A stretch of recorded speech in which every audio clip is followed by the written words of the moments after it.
4 years, an old, abandoned church stood silently outside Manali, its doors sealed shut and its walls crumbling under layers of dust and time. No one dared approach the place. Locals whispered tales of sinister happenings and restless spirits. On a dark night, a dog patrolled near the locked gates, letting out barking echoes that shattered the eerie silence. Suddenly, out of the shadows emerged a flickering silhouette, a waving shadow that seemed to command the night itself. The dog's bark froze on its throat, and the shadow, along with the dog, vanished into the church. Moments later, the dog's body floated back through the air, entirely lifeless and ghostly white. Weeks later, a group of college students arrived in Manali for a trip. Among them were 3 friends, Mandeep, Roshan, and Jatin, seeking freedom and adventure.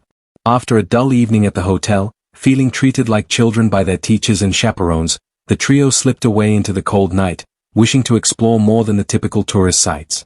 Walking along the empty road, they stumbled upon the decrepit church. Its dark silhouette against the starlit sky was both mesmerizing and terrifying.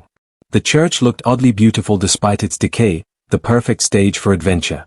They debated cautiously about entering. The idea of ghosts and old curses seemed silly, but the thrill was too tempting to resist. Armed with phone flashlights, they stepped inside. The air was cold, thick with centuries of neglect. Spider webs fringed the wooden beams, and bats fluttered noisily, disturbed by the intrusion. As they explored the vast and shadowed interiors, whispers seemed to brush against their ears, the cold silence broken only by their footsteps. Suddenly, the lights flickered and then vanished. Panic set in as they rushed to the exit, only for the door to slam shut behind them with a deafening finality. Their attempts to open it were futile. Entrapped, fear steadily replaced excitement. Inside the pitch-dark church, an unnatural chill swept over them. Suddenly, a terrifying apparition emerged from the shadows. It was a nun, but not one of peace. Her eyes glowed with a sinister red light, and her gaze seethed with malice.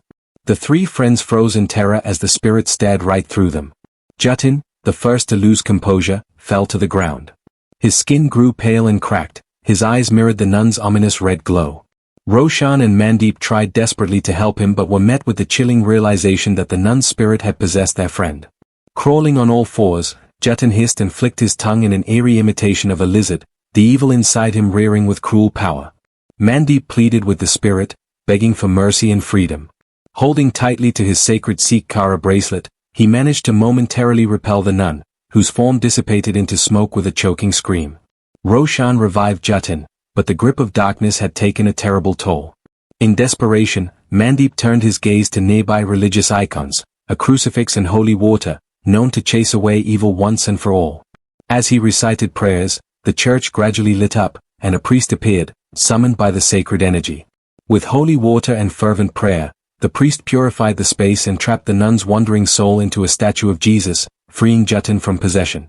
The priest explained that the nun had been trapped for decades, her spirit twisted by torment and vengeance. The 3 friends had inadvertently awakened an ancient evil but had also been the instruments of salvation. With a warning not to speak of the night's horrors lest the memory be wiped away, they left the church forever marked by the experience. The following day, as they ventured out for sightseeing, the terrifying memories were gone, offered up to the power of faith and ritual. Yet, in Mandeep's heart, a seed of dread remained. No amount of rationalization or distance could erase the imprint of fear ingrained deep within him. Returning once more near the church's location, he found no sign of the cursed building, only the kind, blessing gaze of the priest who stood far off, smiling. Mandeep was reminded that evil and courage exist in a delicate balance, and though the nightmare had ended, the scars endured. Locals recounted tales of the haunted church for years to come, the chilling story of the evil nun and the daring youths who brought peace to restless souls. In the heart of Manali, the church's silence was finally restored, but the echoes of that harrowing night still whispered through the mountain air, a reminder that some shadows never truly fade.